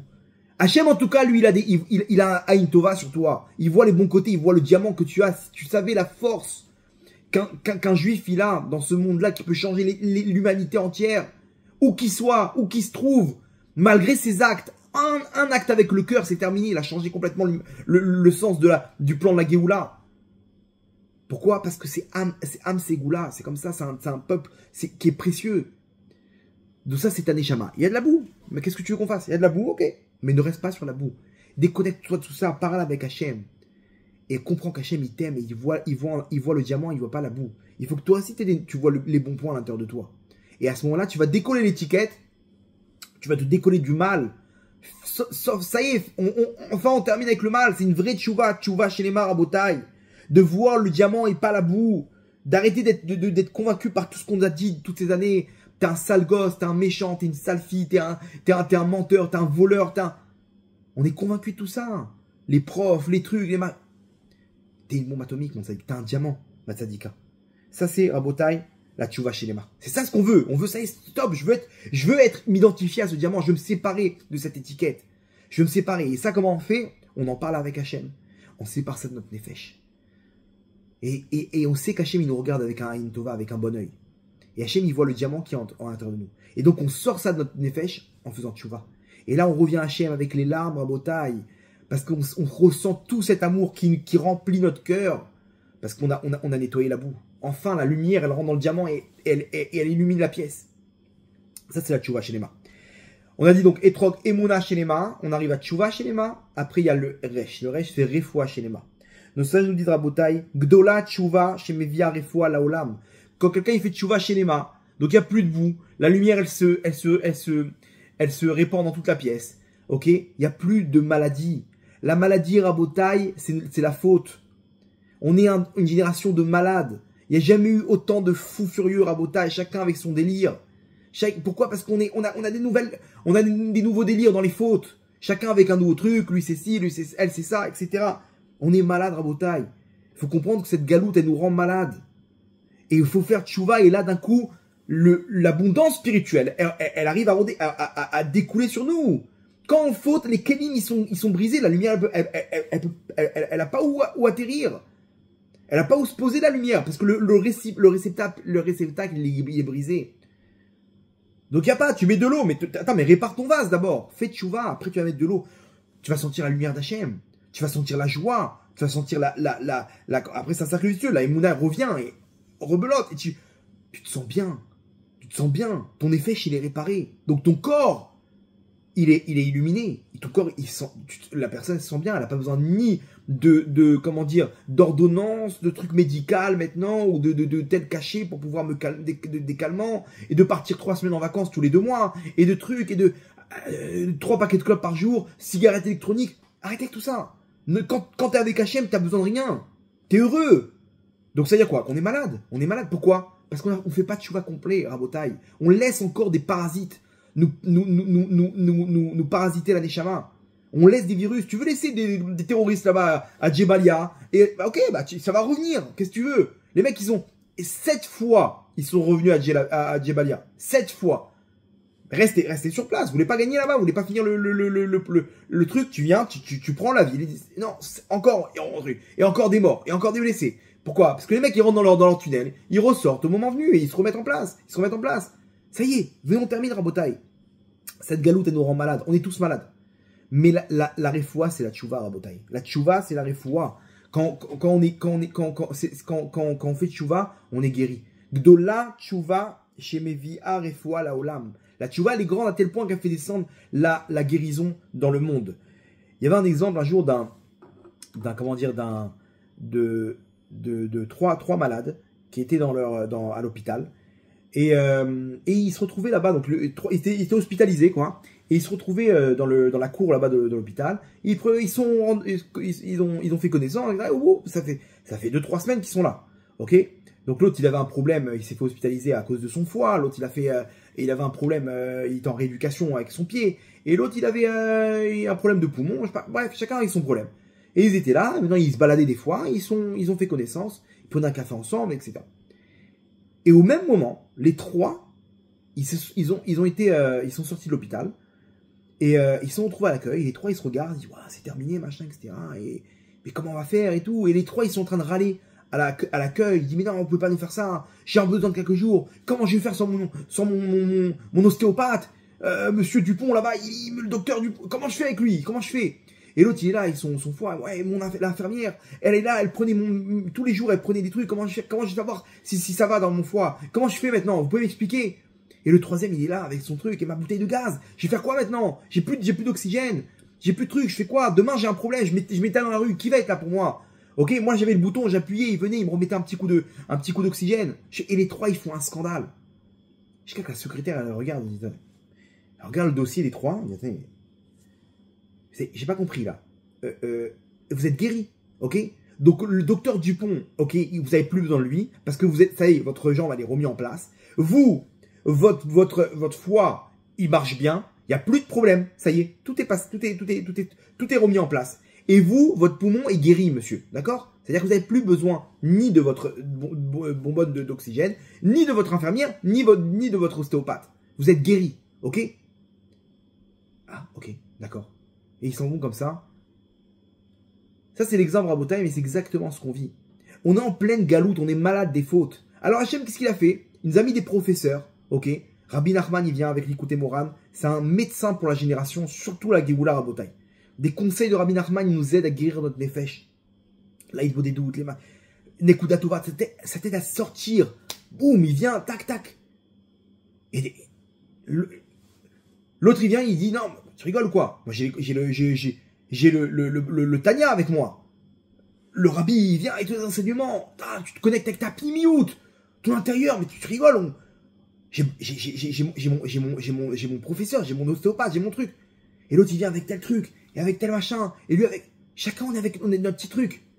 Rabotai, mais tout ça, c'est des conseils pour réparer notre nefesh. Mais il faut comprendre une chose, quand on fait tchouva, à ce moment-là, il n'y a plus besoin de tout ça. On est en Géoula, ça y est, t'es sorti. Oh, ça c'était en galoute, ok? Là maintenant, c'est la Géoula. T'as fait tchouva, vous êtes guéris, messieurs. Il n'y a plus besoin de tout ça. C'est la Géoula. Ça y est, quand on fait tchouva chez les Marabotai, on guérit notre nefesh, on guérit notre corps. Et là, on arrive à la quatrième, on arrive à la Géoula. Tu sors de l'hôpital, t'as plus besoin de tout ça. Ça, c'est en galoute. T'as besoin de ton ostéopathe, ton infirmière, ta bonbonne d'oxygène. Là, t'as plus besoin de rien. C'est la Géoula. T'es guéri, mon tzaddik. T'es guéri, ma tzadika. De Refoua Shelema Rabotai, on passe à Géoula Shelema. Géoula Shelema, c'est ça notre victoire. La victoire totale, c'est on arrive à l'amour avec Hachem. Alors attention, ça veut pas dire qu'il n'y a plus de problèmes. Non, mais tu les vois différemment. Tu es dans une zone de confort, tu comprends que tout est entre de bonnes mains. Tu fais tchouva, tu répares, tu nettoies ta neshama tout de suite. Donc tous les accusateurs ils tombent, la touma, l'impureté elle se décroche de ta neshama. Et tu vois Hachem, tu vois le répondant tout de suite. Tu vois qu'Hachem il est avec toi. Et donc on arrive au Etrog. On arrive au Etrog et on arrive à la Géoula Shelema. Et le Etrog c'est le cœur, Rabotai. Il prend ce Etrog là et il le rapproche de son cœur. Ce Etrog il est Shalem, c'est ça la Shlemut, Rabotai. La Shlemut, la perfection, c'est à l'image du Etrog. Ça vient avec tout ça. Qu'est-ce qu'on attend maintenant? On attend d'être des gagnants, de gagner, de faire cette victoire totale, absolue. Ok? D'arriver à cette Géoula Shelema, comme il dira là-bas dans Sanhedrin, Kalou Kolat Kitsim. On a tout essayé, il n'y a plus rien. Venadavar Talou Yela Bitchouva. La Géoula ne dépense que de la tchouva. On fait une tchouva Shelema automatiquement. C'est quoi une tchouva Shelema? C'est qui tire sa source de la Emouna Shelema. Une tchouva avec amour pour Hachem. On fait revenir toutes les étincelles en même temps. Le mal, il tombe. On est guéri. Notre nefesh, il est guéri. Zé Géoula Shelema Rabotai. C'est pas une petite Géoula partielle. Ok, t'as fait ta petite tchouva sympathique. Super, t'as pris sur toi une mitzvah ou deux. Donc t'as une petite Géoula qui n'est pas Shelema. Ok? Hachem, il t'a donné ce petit enfant de sadique que t'attendais avec impatience. Super. Mais dommage. Dommage, tu aurais pu avoir et sauver l'humanité, faire avancer la Géoula Shelema. Et aussi, tu aurais eu forcément cet enfant, parce que c'est compris dans la Géoula Shelema, ta Géoula perso. Vous comprenez? Donc venez, on se connecte avec une vraie tchouva. Arrêtez de se contenter comme là-bas les losers de « Ah, t'as vu, j'ai réussi, j'ai envoyé un petit missile, j'ai envoyé une petite mitzvah, je suis une bombe atomique. Il n'y a pas comme moi. J'ai fait mes petits télim par jour, et la fille, elle est là avec son décolleté, sa mini-jupe, et elle est sûre qu'elle va aller droit au Gan Eden. Ça y est, j'ai mon Gan Eden, mon paradis, 70 vierges, c'est bon, j'ai pu faire une mitzvah. Tu te fais arnaquer par les... C'est de la loose, excuse-moi mon tzaddik, c'est de la loose. Sois un winner. Sois dans la victoire totale. C'est ça la Géoula qu'on attend à Rabotai. On fait tout le temps les mêmes années, on revient, parce que c'est toujours pareil. On aime bien ce petit monde-là. Non, Hachem, je suis avec toi dans l'épreuve. Je suis avec toi dans l'aventure, Hachem. Je te prends la main et je fonce. Je sprint pour toi. Et j'ai aucune limite. je vais être avec toi. Alors attention, ça commence par cette petite mitzvah. Ok? Mais c'est une mitzvah qui n'est pas une finalité. On continue Hachem, on continue l'aventure. Moi dans ma tête, voilà, moi dans ma tête, j'ai aucune limite. Je veux une victoire totale. Je veux enfin finir avec le mal qui est à l'intérieur de moi. J'en ai marre encore les mêmes poids dans ma neshama. J'en ai marre de ça, Hachem, j'en peux plus. Je veux sortir de là, je veux enfin une vie avec toi. J'en ai marre d'être une serpillière et de me faire écraser par les terroristes qu'il y a dans ma neshama et qui viennent et qui font ces vidéos et qui sont là en train de... Et c'est limite, ça nous fait mal au cœur. Mais attends, je comprends pas comment ils sont contents comme ça. Ils viennent, ils libèrent les otages. Ils sont là en fête. Putain, les mecs, ils ont perdu tout. Ils ont perdu toute leur vie. Ils s'en tapent complètement. Mais comment on est comment c'est possible, quoi? Je sais pas, pourquoi on veut pas réussir? On se contente du minimum. C'est ça notre problème à Rabotai. Et là, le message de ce soir, il est clair. Etrog, le cœur, la shlemout. Il n'y a pas un. Mon cœur, il est avec toi, Hachem. Mon cœur, il est avec toi. Emouna shelema. Tchouva shelema. Refoua shelema. Geoula shelema. Et là, Rabotai, on rentre dans une autre dimension. Là, tu rentres dans une autre dimension. C'est plus pareil. Vous comprenez que on vous demande pas un effort en plus. On vous demande juste changer quelque chose à l'intérieur. De pas rester dans la Touma, ok, d'accepter tout ça. Moi, j'aime tout ça. Ok, au moins, sois émettre. Mais je vais faire un petit effort pour Hachem. Voilà. D'accord. C'est très bien. Hachem, il aime ça. C'est un bon début. Il va te donner, lui aussi, il va faire un petit effort pour toi. Mais c'est dommage. Dommage, ça y est, tu veux pas la Géoula, hein. Tu veux continuer à être un loser. Tu veux continuer à te faire arnaquer par les Tsara. Viens, sors de tout ça. Sois dans la victoire totale. Bou Nenatsar, Rabotai. Venez, on réussit. On arrive à remporter cette vie, on en a qu'une. Il y a des gens, ils reviennent encore et encore. Ils sont abonnés à ce monde-là. Gilgoul. Ils finissent ce monde-là, boum, ils reviennent. Tac, boum, ils reviennent. Entre parenthèses, petit coup d'aniftarim, comme ça. Mais vous comprenez que il faut se prendre en main. Ça y est, il n'y en a plus pour longtemps, là, Rabotai. Et Hachem, il fait plus de cadeaux. Il est plus en train d'accepter nos délires. De dire, ah, non, Hachem, il dit, allez, mon fils, allez, bats-toi, lève-toi. Ça y est, stop. Il y a la Géoula maintenant. Allez, bouge. Lève-toi, c'est pour ton bien maintenant, on y va. Fais ta mission. Lève-toi. Et donc, c'est ce qu'il dira. En adavar, talou, kolakitsim. Tout, ça y est, qu'est-ce qu'on fait maintenant? La Géoula, elle arrive. Qu'est-ce qu'on fait? On a tout essayé. En adavar, talou, il a tchouva. Fais tchouva. Mais attention, ce soir, on a appris pas une tchouva de loser. Une tchouva chez les mains. Nitzachon mouchlat. Victoire absolue contre les Tzerara. Boum. Et ça dépend du Etrog. Et là, à ce moment-là, on a le cœur parfait avec Hachem. Le cœur entier. Et comme on dit à la parachute de semaine, Tamim Tiem Hachem Elokira. Tamim, c'est le cœur pur avec Hachem. Et à ce moment-là, Rachid dit Tamim, alors à ce moment-là, tu seras Im Hachem Elokira. Si t'es comme ça, tu auras Hachem avec toi. Et là, tu pars pour une aventure. Ça y est, c'est la Géoula Shelema Rabotai. La Géoula qu'on attend avec impatience. On va terminer avec une petite histoire.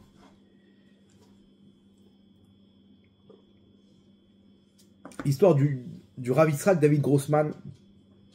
C'est un des rabbanim auquel je m'identifie. En réalité, il y a beaucoup de grands rabbanim, etc. Mais lui, vraiment, peut-être qu'il s'appelle David aussi par rapport à ça et tout, mais ce qu'il fait pour l'âme Israël, c'est un Rav qui a un amour pour l'âme Israël tellement grand, il n'y a pas de différence. Peut-être avec il allait dans les boîtes de nuit et il voyait n'importe quel juif, il le voyait comme si c'était il avait cet amour pour cet amour pour l'âme Israël sans aucune différence. Et un amour débordant.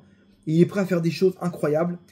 Et il s'est installé à Migdal HaEmek. Migdal HaEmek, c'est dans le nord d'Israël. C'est une ville là-bas de mafieux. Il a changé complètement la ville. Complètement la ville. Tous les mafieux, ils sont dans son kollel. Ils ont tous fait tchouva Rabotai. Et la vérité, je vous dis la vérité, moi j'entends des histoires de rabbanim, il a fait des miracles, des trucs comme ça, et des machins, etc. Ça me parle pas. Moi, un truc qui me parle, c'est d'entendre qu'il y a des juifs qui reviennent à Hachem.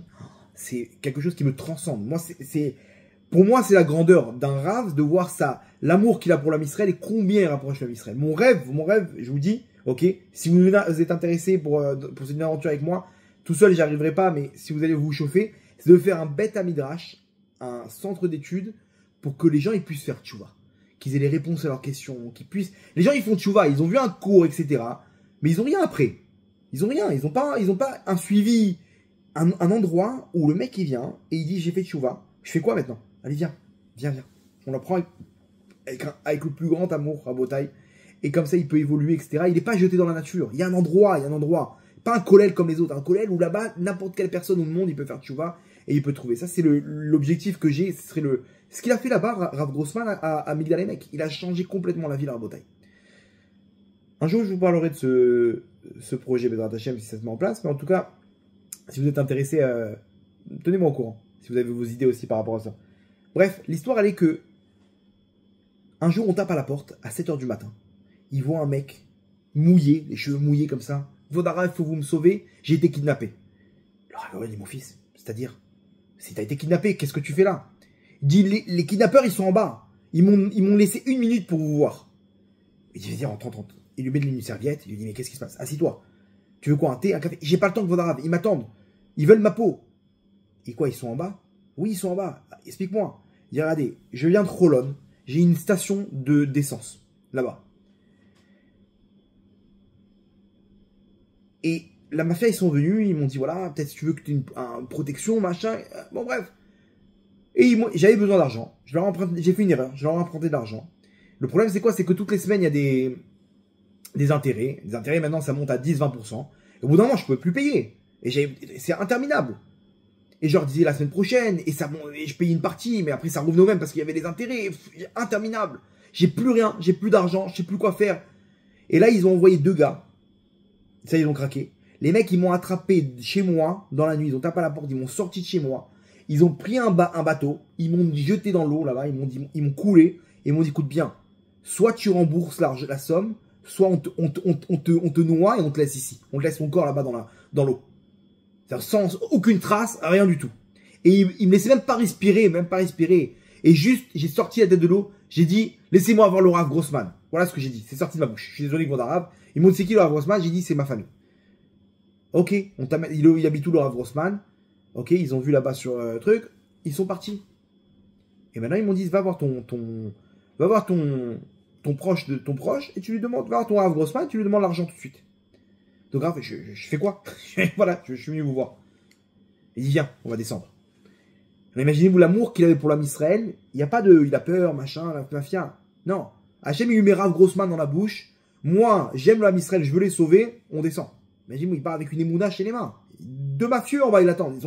Ils ont des flingues, ils vont prendre lui avec sa barbe, ils vont le couler. Il vient, il dit, mes frères, qu'est-ce qui se passe? C'est quoi l'histoire? Il dit, voilà, il nous doit de l'argent, et machin, etc. Il n'y a plus. C'est maintenant, il donne l'argent, on repart pas les mains vides. Il dit, bon, venez, on va trouver un arrangement. Montez à la maison. Bon. Il monte à la maison. Il voulait boire quoi? Un café? Un thé? Un café. Allez. Ils ont vu le Rav, quand il y a de l'amour, le mec, il fond. Ils ont vu l'amour du Rav comme ça, il voulait pas les embrouiller. Ok, on parle de combien d'argent? Ils sortent une somme. Le Rav, il sait très bien que... Il dit, écoutez, dans tous les cas, là, il est 7 h du matin. La banque, elle est fermée. Vous comprenez que j'ai pas la somme là sur place. Il faut que je retire la somme, ou que je fasse un virement. Ok. Donc oui, il faut attendre jusqu'à 8h30 du matin, que la banque, elle ouvre. Ok. Mais, comment... on peut pas trouver un arrangement? Vous pouvez pas me laisser un délai, un truc. Il commence à discuter avec lui. Jusqu'à temps que lui, il dit, non, regardez. Il dit que vous êtes sa famille, vous avez de l'argent. Il dit, non, moi je le connais, moi je suis pas sa famille. Alors, il savait pas qu'il fallait pas, c'était le mot qu'il fallait pas dire. Le mec dit, quoi, tu nous as menti? Il se lève, il lui met une claque là-bas au mec.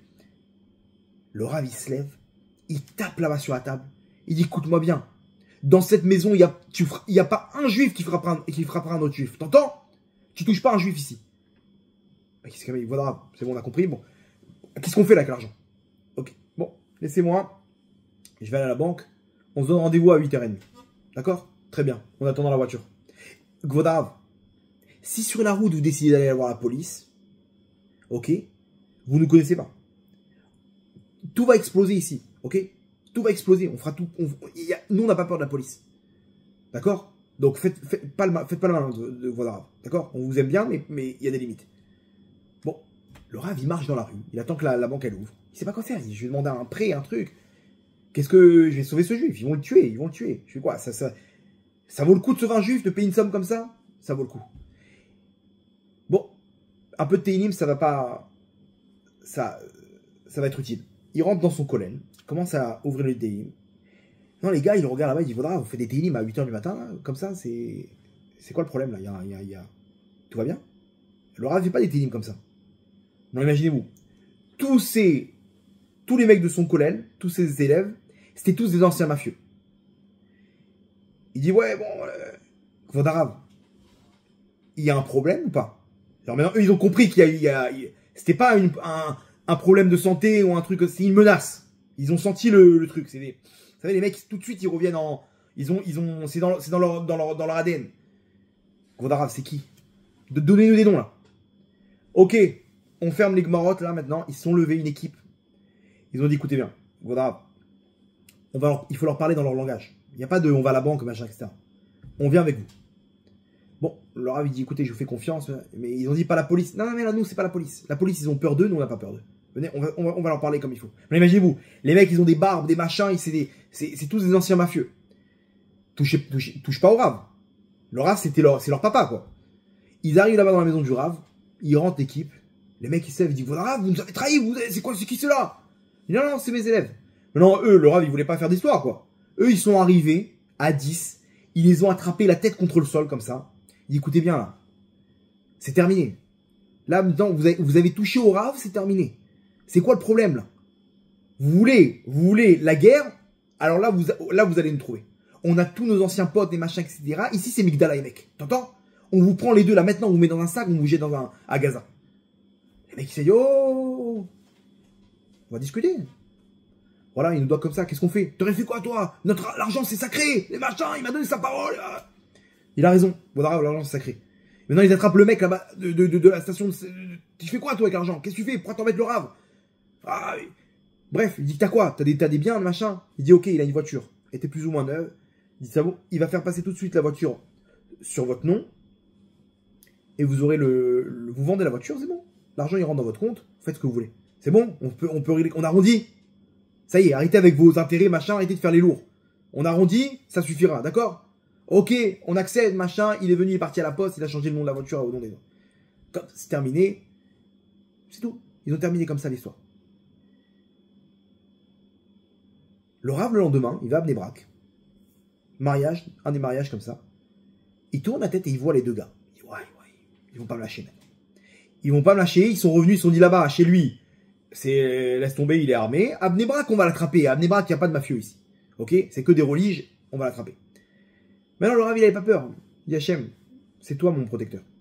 Il va aller voir, il dit, mes frères, je peux vous aider? Qu'est-ce qui se passe?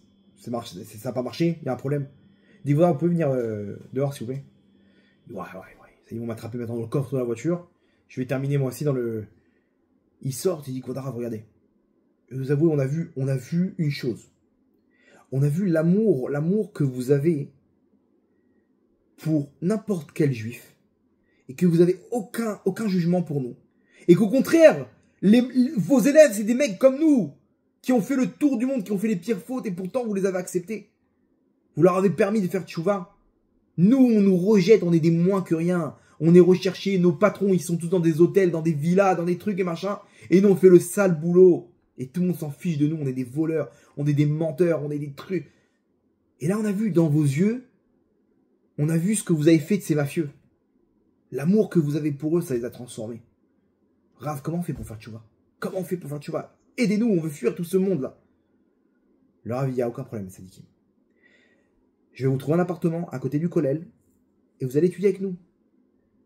Ok, mais vous leur dites qu'ils ne font pas de mal là-bas, vos élèves. Non. Au contraire, ils seront un plaisir et vous allez étudier avec eux. Je vais vous mettre des chavoutot comme ça, tac. Imaginez-vous le Beth Midrash de Four à Botaï. C'est un rêve, ce Beth Midrash. Un Misraël qui fait tchouva. Bref. Ok, ils ont accepté, il les a rentrés dans un appartement et ils ont étudié comme ça, 1 jour, 2 jours, 3 jours. Au bout de 5 jours, il y en a un qui a lâché. Il est reparti là où il est reparti. Il a continué ses délires, etc. Et l'autre, il a continué. Et il a fait tchouva. Et il a tout abandonné. Il s'est séparé de tout son mal. Il s'est marié avec une fille de Sadika. Il a fait tchouva. Barbe, enfant de Sadikim. Il est heureux. Il a changé sa vie. Ça, c'est l'histoire à Botaï. Et c'est pas le seul. Des centaines comme ça à Migdala Emek. L'histoire, elle est la même pour nous à Botaï. Lequel tu veux des deux? Tu veux être lequel? Celui qui est recollé au corps au mal? qui veut faire une tchouva, ouais, ou celui qui s'accroche au tov, qui s'accroche au bien, qui veut faire une tchouva chez les mains. Celui-là, il change sa vie. Celui-là, il est avec Hachem. Ça y est, Hachem, il ouvre les portes. C'est terminé le mal, c'est terminé le vol, c'est terminé la mafia. Le Yetzera, c'est un mafieux rabotaille. Il veut qu'une chose, c'est notre peau. Il veut nous essorer toutes les étincelles qu'il y a dans des chamas. Encore des avérotes, il n'y a aucune pitié. Vous croyez qu'il va s'arrêter? Il va s'arrêter jusqu'à qu'il n'y aura plus une étincelle. Boum, le mec, il quitte ce monde-là. Gilgoul d'après. Allez, au suivant. Allez, viens, toi aussi. Il est sort, il n'y a plus rien. Et rabotaille, n'oubliez pas une chose. Cette tchouva, elle tient avec une chose. Ce qui les a attirés, c'est l'œil du Rav. Le Rav, il les voyait avec de l'amour pour l'homme Israël, avec le cœur plein d'amour. Donc ils ont compris que si un être de chair et de sang, il nous voit sans nous juger, avec de l'amour, alors Akadosh Baruch Hu, à plus forte raison qu'il peut nous accepter. À plus forte raison qu'on peut faire tchouva.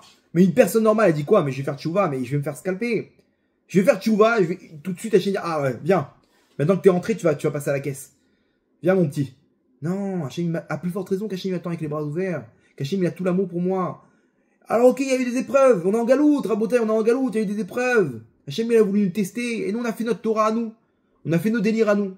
Mais à ce moment-là, on fait tchouva. Et quand on fait tchouva chez les mains, alors là, c'est la victoire. C'est la victoire complète. Et cette victoire complète, Rabotaille, c'est Etrog. À la fin, ça se termine comment? Avec la Géoula chez les mains. Cette Géoula chez les mains, Berachamim, Gdolim, qu'on attend avec impatience. Baruch Adonai Leolam. Amen, Amen.